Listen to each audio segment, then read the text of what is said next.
British शाही परिवार के king Charles third और क्वीन कैमिला की ताजपोशी कर उत्तराधिकारी घोषित किया गया है। ताजपोशी का समारोह वेस्टमिंस्टर एबी चर्च में हुआ, जहां ब्रिटिश समेत कई देशों के राष्ट्राध्यक्षों ने शिरकत की। आपको बता दें कि ब्रिटिश शाही परिवार में करीब 70 साल बाद ये ताजपोशी हो रही है। इससे पहले 1953 में क्वीन एलिजाबेथ को उत्तराधिकारी चुना गया था।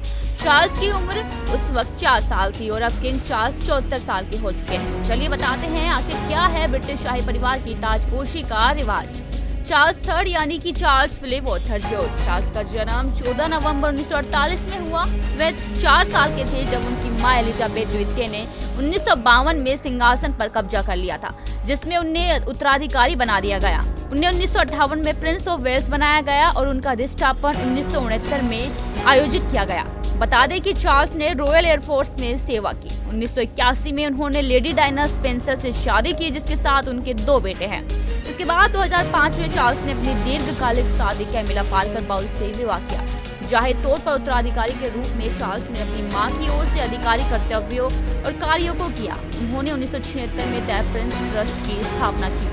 चार्ल्स ने डची ऑफ कॉर्नवॉल स्ट्रेट के प्रबंधन के रूप में अपने समय के दौरान जलवायु परिवर्तन को रोकने के लिए जैविक खेती और कार्रवाई का समर्थन किया, जिससे उन्हें पुरस्कार और मान्यता मिली। साथ ही आनुवांशिक रूप से संशोधित भोजन के प्रति उनके विरोध की प्रशंसा और आलोचना दोनों मिली। बता दें कि चार्ल्स ने 17 पुस्तकों का सह लेखन किया है। 8 सितंबर 2022 को चार्ल्स अपनी मां की मृत्यु के बाद राजा बने हैं। इसके साथ ही 73 वर्ष की आयु में ब्रिटिश इतिहास में सबसे लंबे समय तक सेवा करने वाले उत्तराधिकारी और प्रिंस ऑफ वेल्स होने के बाद वे ब्रिटिश सिंहासन को स्वीकार करने वाले सबसे उम्र दराज व्यक्ति बन गए हैं। उनका राज्याभिषेक वर्तमान में वेस्टमिंस्टर एबे में हो रहा है, जहां आज उनका राज्याभिषेक हुआ।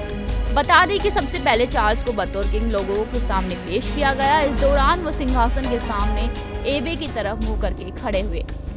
आर्क बिशप उनके महाराज बनने की घोषणा की। उसके बाद चार्ल्स ने ईसाइयों की पवित्र किताब पर हाथ रखकर शपथ ली। शपथ के दौरान उन्होंने कहा, मैं राज करने नहीं, सेवा करने के लिए आया हूँ। ताजपोशी में शामिल लोगों ने गॉड सेव द किंग गाया। आर्कबिशप ने वहां मौजूद सभी धर्म के लोगों को संबोधित किया। उन्होंने बताया कि इंग्लैंड का चर्च एक ऐसे माहौल को बढ़ावा देता है जिसमें सारे धर्म के लोगों को बराबर सम्मान मिलता है। इसके बाद चार्ल्स ने हमेशा कानून का पालन करने और एक वफादार प्रोटेस्टेंट रहने की शपथ ली। देश और दुनिया की हर बड़ी खबर के लिए सब्सक्राइब करें नवतेज टीवी और पल पल के अपडेट्स के लिए बेल आइकन को दबाना ना भूलें, क्योंकि आपकी खबरों का भरोसेमंद साथी है नवतेज टीवी।